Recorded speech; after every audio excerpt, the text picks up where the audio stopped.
We got history. Got me feeling the nostalgia when you look at me.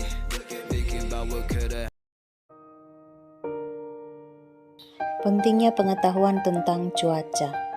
Cuaca ekstrim merupakan cuaca yang berpotensi melahirkan bencana, kehancuran tatanan sosial, dan dapat menimbulkan korban jiwa manusia. Pengetahuan tentang cuaca sangatlah penting dan berpengaruh pada pelayaran. Dalam pelayaran, informasi cuaca sangat diperlukan untuk menentukan arah mata angin, ketinggian gelombang laut, dan keselamatan pelayaran itu sendiri. Selain itu, dengan informasi iklim dapat dibuat rencana pelayaran, dilakukan rute mana yang dilalui, perlengkapan apa saja yang perlu disiapkan. Tanda-tanda datangnya badai di laut. Badai merupakan gangguan cuaca yang terjadi secara ekstrim. Badai terjadi karena adanya cuaca yang panas dan udara yang lembab. Air laut yang panas lalu menguap naik ke atmosfer bumi, sedangkan udara di atmosfer bumi itu dingin, karena semakin tinggi udara itu semakin dingin, sehingga menghasilkan pusaran angin yang membentuk angin cumulonimbus. Tanda-tanda lain yaitu terjadi penurunan suhu dan tekanan udara secara drastis, terlihat awan hitam membentang di cakrawala, hujan lebat, ombak besar, dan terbentuknya cumulonimbus. Umumnya, gelombang atau ombak yang tinggi berasal dari angin yang bergerak di atas permukaan serta dipengaruhi oleh gaya gravitasi bulan yang menciptakan gelombang. Fenomena mudik dengan kapal laut.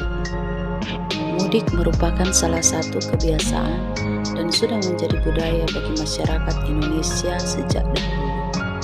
Kapal laut merupakan moda transportasi yang paling disukai oleh pemudik karena bisa membawa barang yang banyak dan harga tiket yang terjangkau. Tindakan yang dilakukan saat kapal kena badai. Tindakan pencegahan yang dapat dilakukan adalah: pertama, tutup semua pintu yang berhubungan dengan ruangan palka agar air tetap di luar. Kedua, amankan peralatan pada tempat yang tepat, misalnya diikat karena pergeseran kargo. Dalam menghadapi keadaan darurat seperti badai, perlu memperhatikan dan mengetahui isyarat-isyarat bahaya.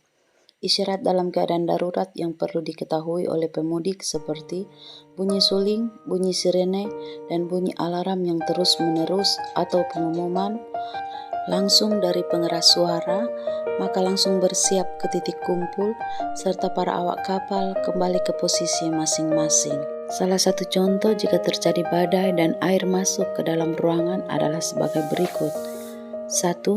Bunyikan sirene bahaya serta mengirim signal ke pangkalan armada dan SAR. 2. Siap siaga dalam keadaan darurat dengan menggunakan alat penyelamat diri. Ketiga, pintu-pintu kedap air ditutup. Dan yang terakhir, keempat, nahkoda dan kamar mesin diberitahu. Demikian yang bisa disampaikan, kiranya dapat memberikan manfaat sebagai informasi dan pengetahuan.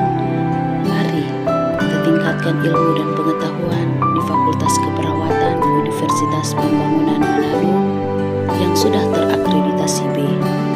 UNPI Manado adalah kampus modern dan nomor 1.